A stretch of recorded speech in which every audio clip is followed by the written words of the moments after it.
The Girl in the Square and Her Paintings of Hope. On a cold morning, under the city's gray sky, people's hurried steps seemed to ignore everything around them. Cars passed, horns blared, phones vibrated, and in a forgotten corner of a random square, a little girl spread out on the ground the little she had. They weren't toys, they weren't candies, they were dreams painted with gouache and determination. Each piece of cardboard was a window to the universe she carried inside her, a universe of pain, courage, and hope. Luísa was only 8 years old, but her eyes knew things children shouldn't know. Sitting on a worn piece of cloth, she carefully arranged her paintings, one by one, as if she were organizing treasures. It was all she could offer the world.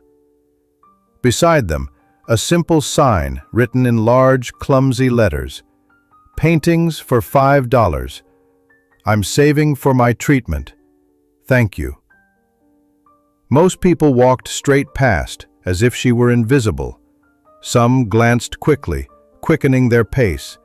Others even smiled from afar, with disguised pity. But none of them stopped.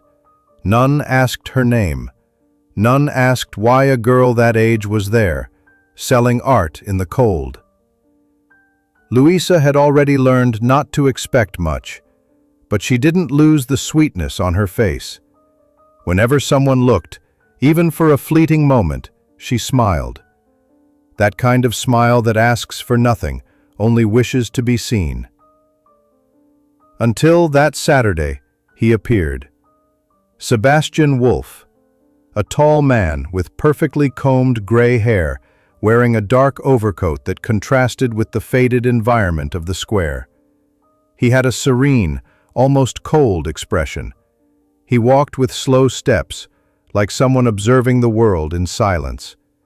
Sebastian was a diplomat, a European based in the United States, who was visiting that city for political commitments, but also for a secret habit: his passion for art. Not for expensive art, nor for museum paintings. He collected what few people saw: street paintings, doodles with soul, sincere expressions on cheap paper. And that's what made him stop. His eyes landed on the paintings spread on the ground. Vibrant colors, unsteady strokes, figures laden with emotion. But what truly captivated him was a self-portrait, a little girl with huge eyes, tears streaming down under a dry tree. No shade, no leaves, no one around. Luísa noticed his interest and quickly stood up, adjusting the beanie on her messy hair. "I painted that one at the hospital," she said, with a small voice, but full of truth. "I wanted to show what it's like in there. Some people think kids don't feel fear, but they do. And it hurts too." Sebastian remained silent. He didn't ask anything. He just looked at her and then at the painting. His eyes, accustomed to major negotiations, international agreements, and formalities, were now fixed on something much simpler and much more human. He took a note from his wallet. It was much more than $5. "Keep it. Buy more paint," he said calmly, handing over the money and gently picking up the painting as if carrying something too fragile for the world. Luísa smiled, and for a moment, time seemed to stop, as if the square had begun to breathe again, as if, at that moment, she wasn't fighting her own health, nor the indifference of the streets. At that moment, she was just an artist being recognized. Sebastian went on his way. Without saying anything else, he disappeared among the trees and buildings. But inside him, something had changed, and inside her too. That afternoon, Luísa went home with a light heart, carrying not only the money but a certainty. Someone had truly seen her. She didn't know it yet, but that stranger would return. And when he did, it wouldn't be just to buy another painting. It would be to change everything. The price of a painting and the cost of life. Luísa's paintings cost $5. $5 for a piece of recycled cardboard, a few brush strokes, and a little color. But what no one saw was that behind each painting, a battle was being fought in silence. Luísa didn't paint for a hobby. She didn't sell to buy sweets, toys, or stickers. She sold because she needed to survive. Diagnosed with a rare disease at 7 years old, she found herself surrounded by difficult words, needles, reports, and hurried doctors. Her mother, Doña Ana, worked 2 jobs and still barely managed to pay the household bills. The treatment, though partly public, required expensive medications, weekly transportation to the capital's hospital, and exams that weren't on the public system's waiting list.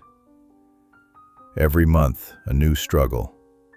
With every prescription, a new worry. It was during one of those tense nights, when her mother was quietly crying in the kitchen, wondering how she'd pay for next week's exam, that Luísa had an idea.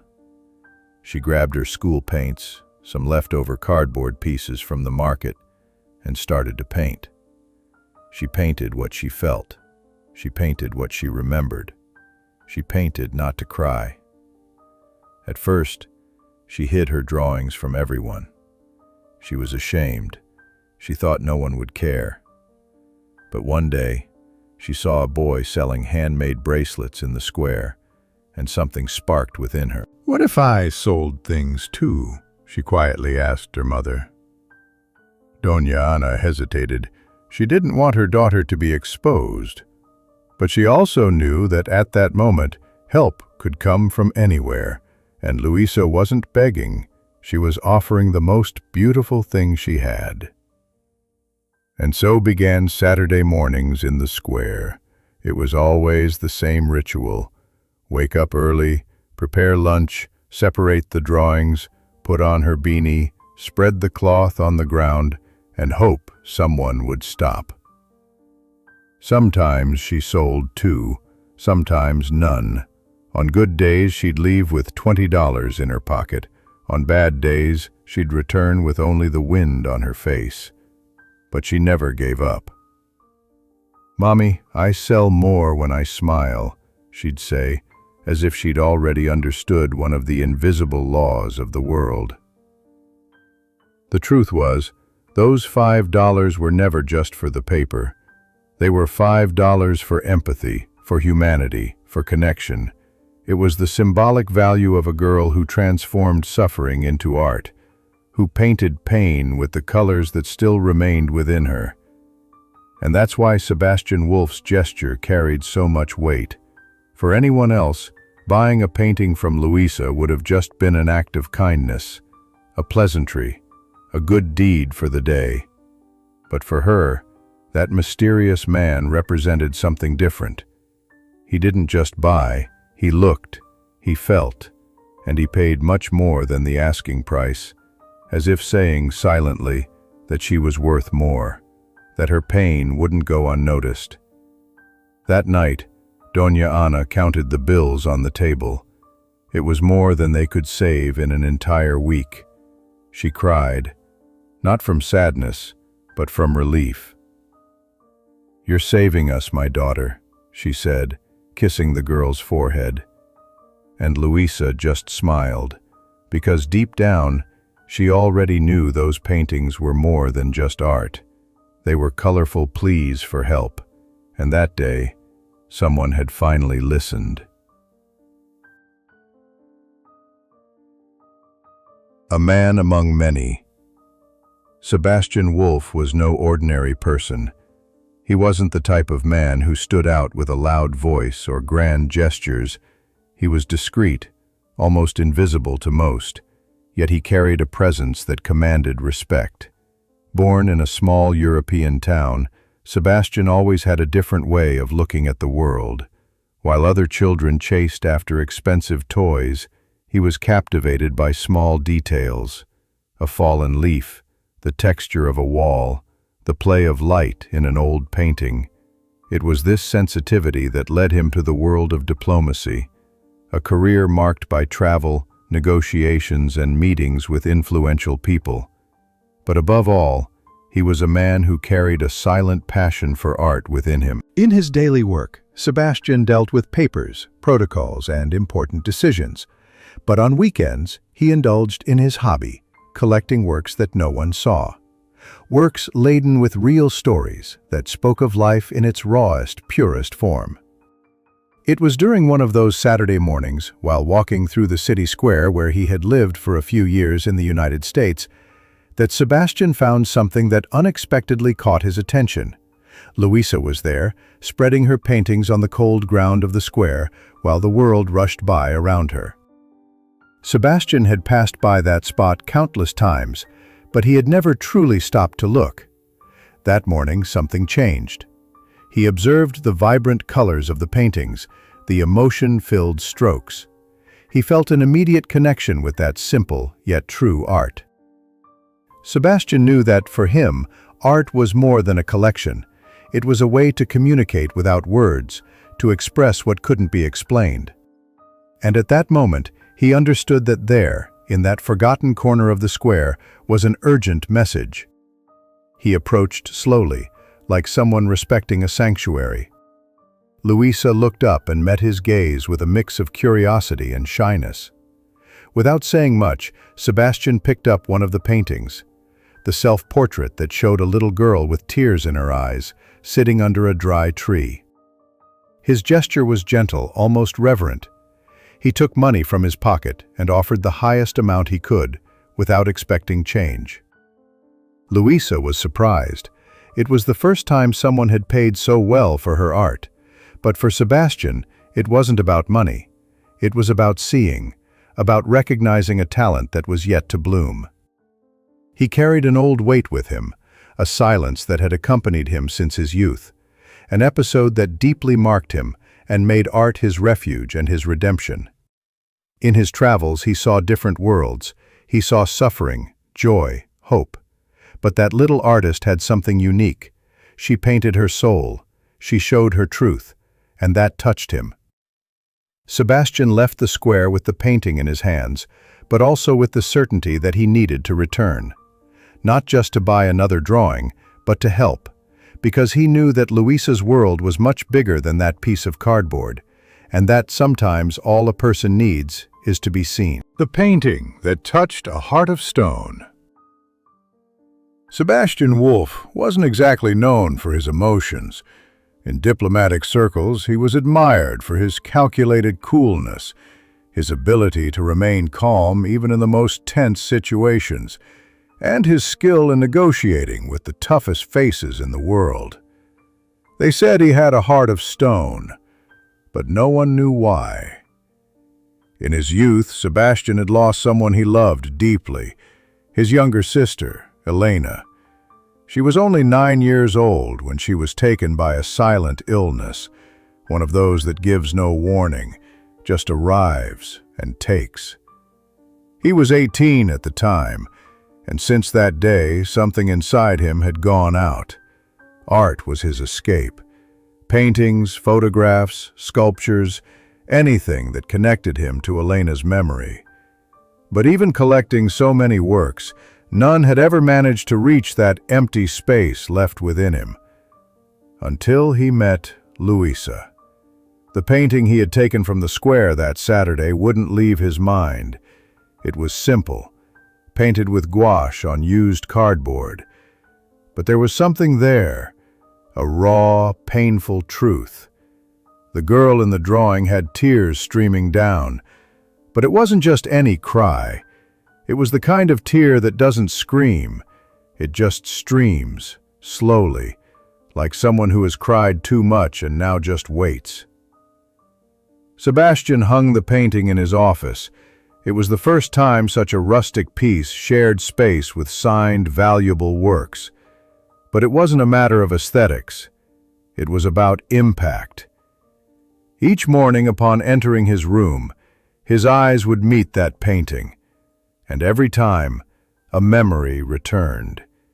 He saw Elena, not in the face exactly, but in the gaze, in the fragility, the loneliness, the hidden strength beneath the pain. That unknown little artist, with a trembling hand and a handful of cheap paint, had achieved something no renowned artist ever could. She had touched the most untouchable point of his past. The following week, Sebastian returned to the square.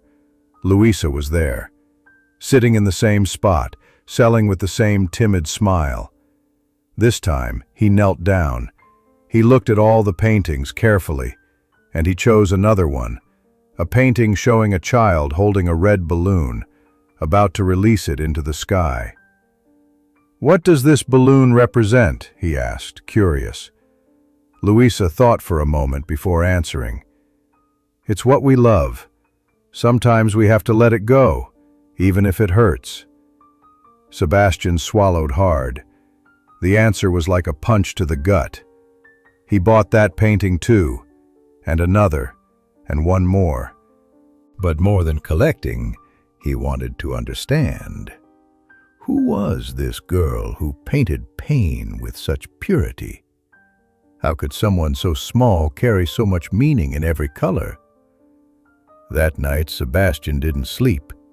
He kept reviewing the paintings, the expressions, the gestures, and he made a decision. He would no longer be just an observer. He would be part of the change.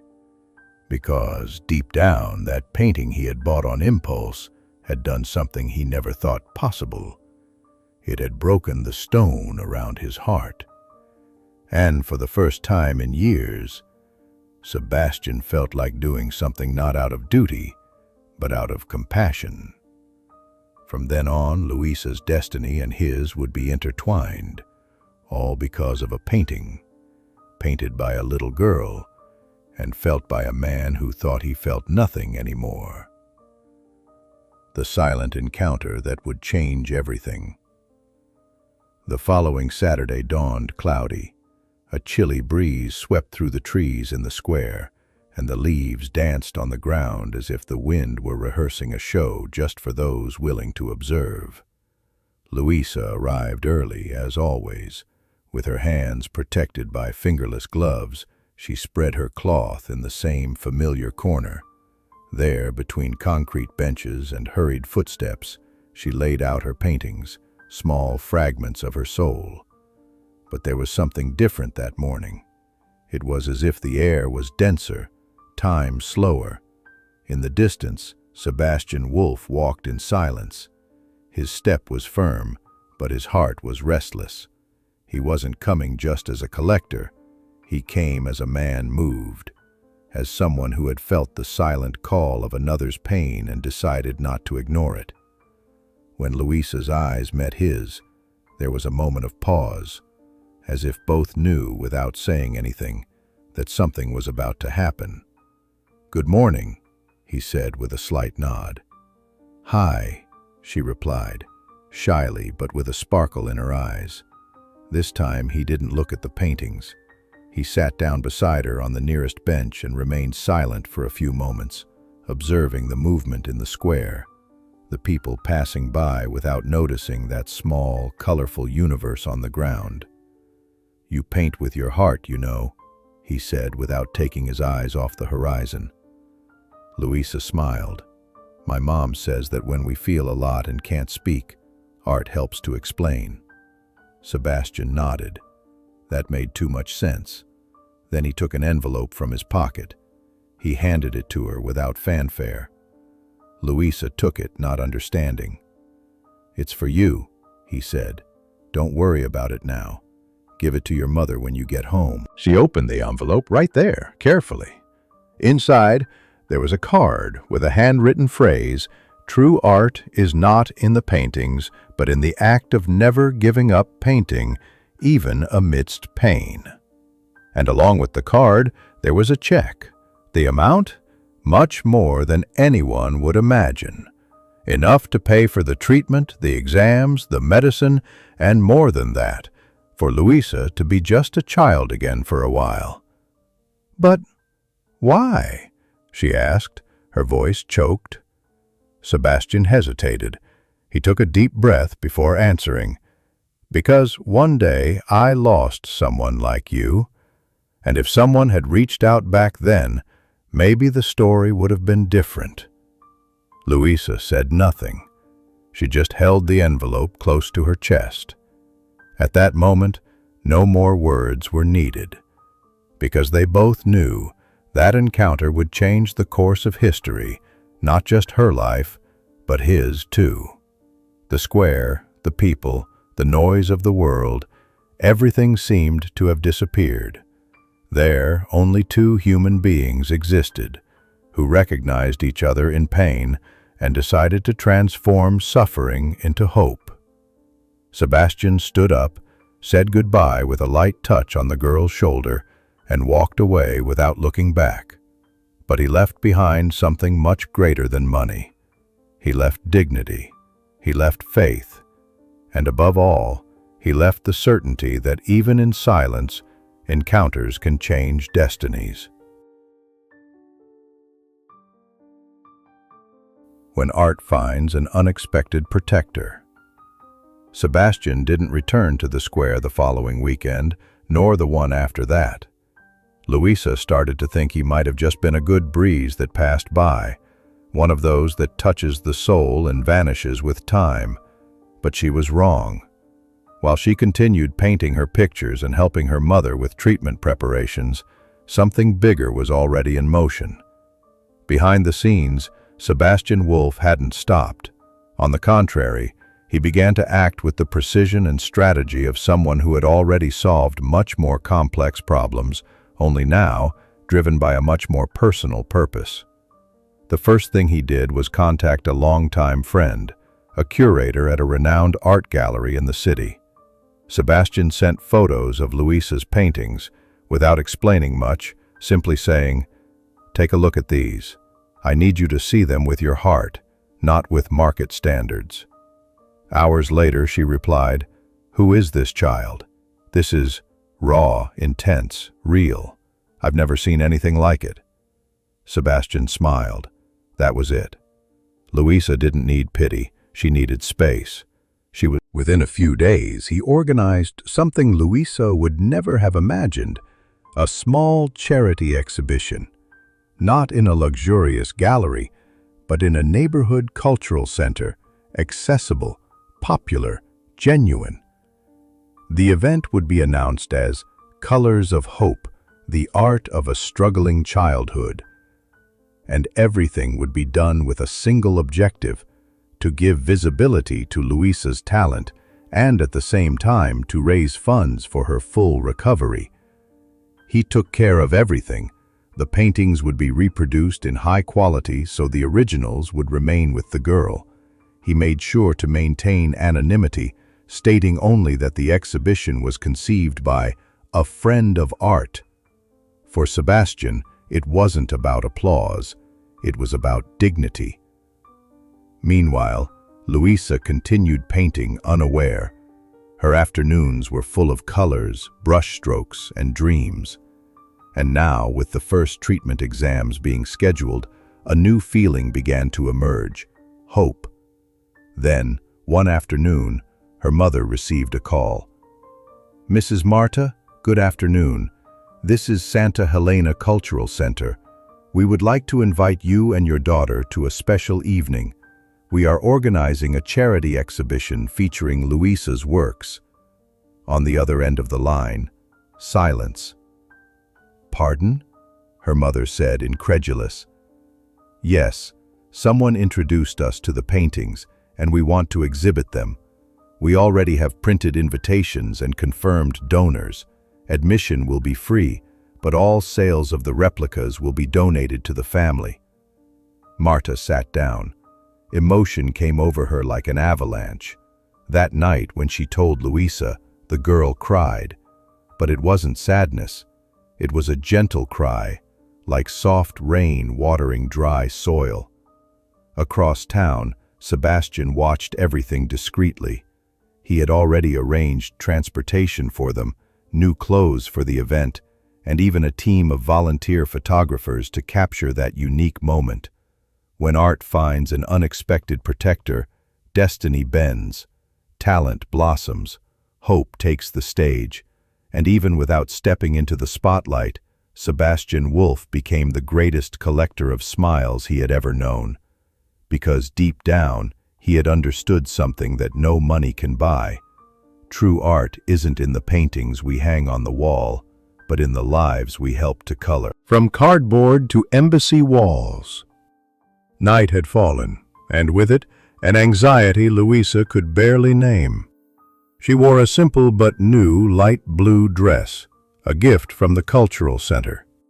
Her shoes pinched a little, and the bow in her hair kept slipping, but none of that mattered. For the first time, she wasn't carrying her paintings under her arm. They were already there, hanging on white walls, illuminated by small spotlights that made the colors vibrate. The space was full. People Luísa had never seen before walked from painting to painting with attentive, often emotional eyes. At the back of the room, Sebastian Wolf discreetly observed the scene, arms crossed. He didn't introduce himself, nor did he give a speech. He was there as a privileged spectator, and seeing Luísa smile effortlessly for the first time, he knew it had been worth it. The exhibition came alive. It wasn't just about charity, it was about talent. About true art, born from the deepest feeling, breaking the barriers of prejudice, poverty, and invisibility. The paintings, once done on pieces of cardboard rescued from the trash, were now framed, with small plaques that read, "Work by Luísa A., 8 years old." There was one with strong colors and almost desperate strokes, called "Nameless Pain." Another, softer, showed a girl looking at a starry sky from a window named "If I Could Fly." Each painting told an untold story. Each visitor left carrying a piece of Luísa's soul. At the end of the night, all the reproduced replicas were sold. But what was most surprising was who showed up at the last minute. The consul of a European embassy located in the city. A cultured, reserved man, passionate about contemporary art. He had been invited by the exhibition's curator, a friend of Sebastian's, and arrived almost at closing time. But 5 minutes among the paintings were enough for him to request something unusual. "I want an original piece, if possible the one she painted with her hands," he said, pointing to one of the paintings done directly on raw cardboard, still bearing the girl's finger marks. The team hesitated. They were personal relics. But Luísa, upon hearing the request, didn't hesitate. "You can take it. I painted it to heal my heart, and maybe it can heal others too." The consul smiled, moved. "This girl has more wisdom than many adults." The following week, the painting was already hanging on the entrance wall of the Belgian embassy, one of the countries where Sebastian had previously served. Luísa's work, once ignored on the sidewalks of a square, was now admired by diplomats, business people, and international visitors. The news spread. Art blogs, cultural columnists, and even TV shows began talking about the little Brazilian girl who painted what she felt. But Luísa remained the same, waking up early, painting alongside her mother, and being grateful every day for still being there. Meanwhile, Sebastian remained in the shadows, watchful, like an invisible guardian angel. Because his mission wasn't over yet.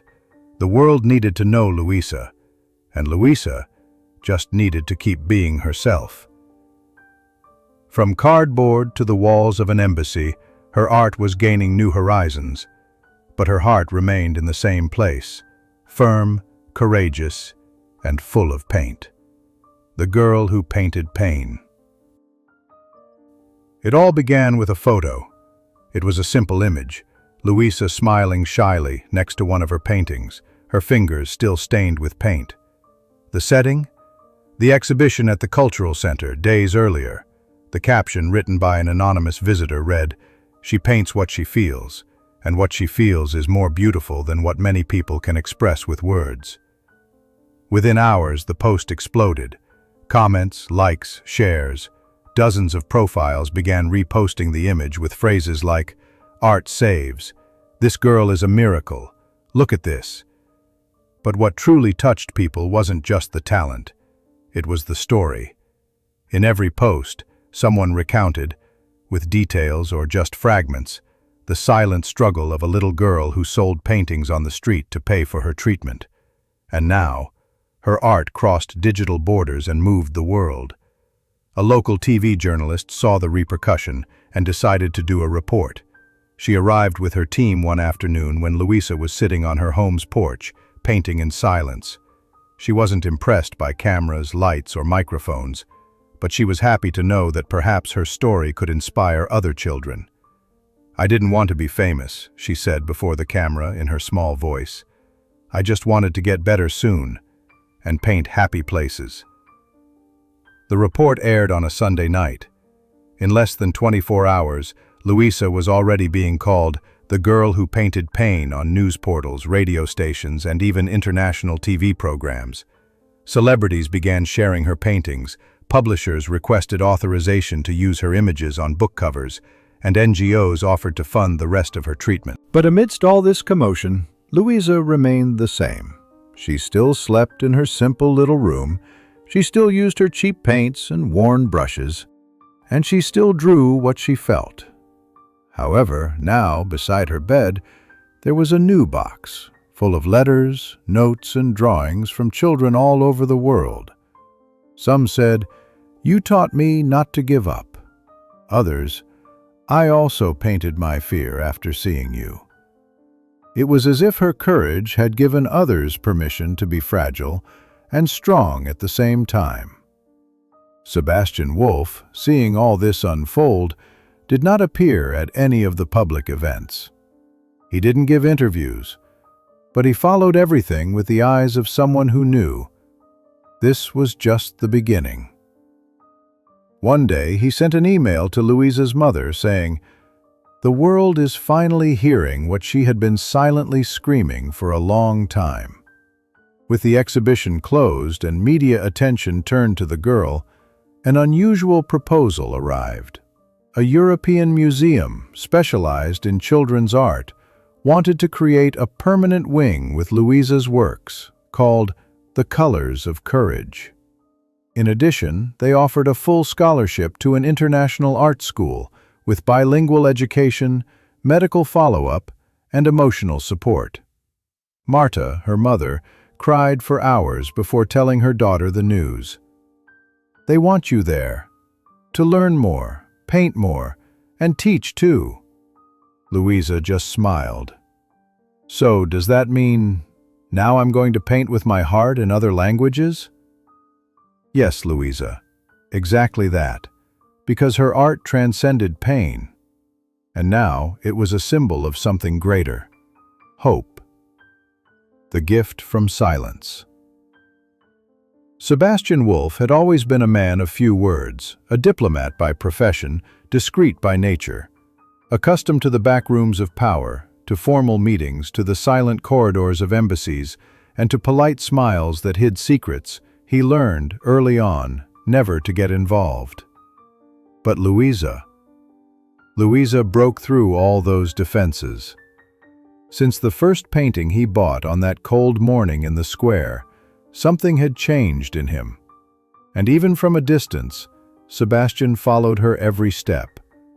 The exhibition, the TV report, the letters, the international invitation. But there was something no one knew, a deeper reason for such care. A secret buried in his own past, painful, intimate, silent. It was a cloudy afternoon when Sebastian decided to write. Not a public letter, not an interview, but a personal handwritten note, delivered by hand by the Cultural Center's curator. Dear Luísa, you don't truly know me, but I know your courage. That's why I felt it was time to tell you why I'm here, even without appearing. Many years ago, when I was your age, my sister, Amelie, painted just like you. Shy, talented, full of dreams. But she became ill, a rare, aggressive disease. At that time, our parents had no resources, and Amelie didn't get a chance to fight. She left us at just 8 years old, taking with her all the paintings she would never paint. I spent my life trying to forget, or at least trying to understand why her, why so soon. I buried myself in work, in travel, in cold negotiations. But it was seeing you, in that square, painting on pieces of cardboard, that made me see again. You have the light she had, but unlike her, you still have time, and that is too precious to ignore. Helping you was at the same time a tribute and a cure. That's why I never revealed myself, because it wasn't about me. It was about giving Amelie's art, which was lost, a new chance. In your strokes, in your courage, keep painting, Luísa, for you, for all the Amelies who couldn't. The note came with a small wooden box. Inside, carefully folded, was an old handkerchief with floral embroidery and faded paint stains. It was my sister's, the letter explained. The last one she used before she stopped painting. I think she'd want you to have it. Upon opening the box, Luísa said nothing. She just clutched the fabric to her chest, her eyes welling up, as if, in some mysterious way, she and that girl from the past were embracing there, across time and pain. Marta, her mother, cried in silence, not just at the revelation, but at the beauty of such a silent gesture, so full of love. Sebastian once again disappeared from the spotlight, but this time not out of fear or habit. It was simply the end of a cycle, of a grief that finally found peace, because deep down he knew. He had transformed a loss into purpose, and inadvertently gained a new family, made of paint, smiles, and hope. An ending that is only the beginning. The farewell arrived on a sunny Saturday, with the sky as clear as a freshly painted canvas. The small street where Luísa had grown up seemed different, as if even the trees knew something special was happening. Neighbors, friends, teachers, even strangers who had followed her story on television, everyone came to say goodbye. On the sidewalk, colorful balloons, posters with phrases like, "Good luck, Luísa," and "Paint the world with your courage." She wore the same blue dress from the exhibition, now a bit shorter as she had grown, and carried a small backpack. Inside, her favorite brushes, her sketchbook, and Amelie's embroidered handkerchief carefully folded. Luísa wasn't crying. Her gaze was serene, firm, as if, even at such a young age, she already knew this wasn't an end. It was the beginning of something much greater. The full scholarship to the international school included much more than art classes. She would have access to cutting-edge medical treatment, psychological support, exchanges with young artists from all over the world, and above all, security. For the first time, she could just be a child, without needing to sell paintings on the street, without needing to be strong all the time. But even far away, Luísa would never forget her roots. Before leaving, she left a gift in the little square where everything began, a small metal plaque discreetly fixed to a bench. It read, "A dream was born here. May no child have to fight so hard to be seen. Luísa A., 8 years old." Sebastian Wolf appeared at the airport, discreetly, minutes before boarding. Dark suit, a reserved look. He handed her an envelope. "Only open it when you're flying, okay?" She nodded.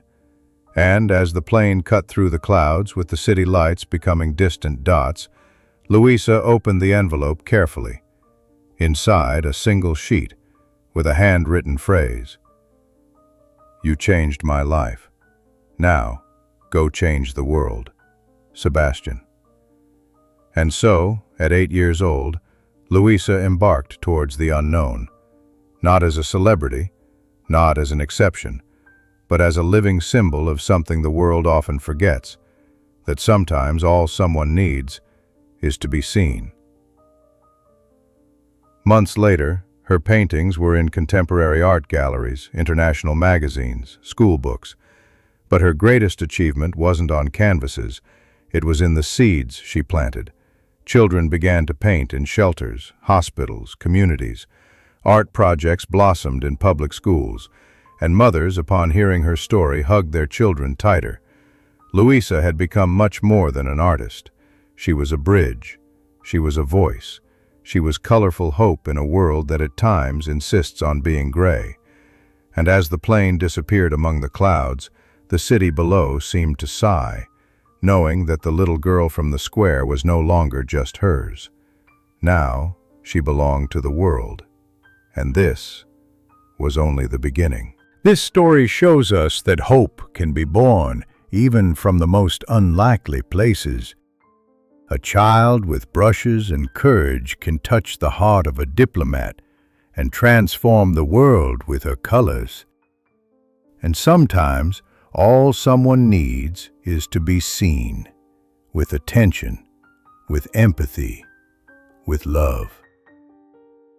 If this story moved you, leave a like, share it with someone who needs a little light, and subscribe to the channel for more real stories that warm the heart. See you next time.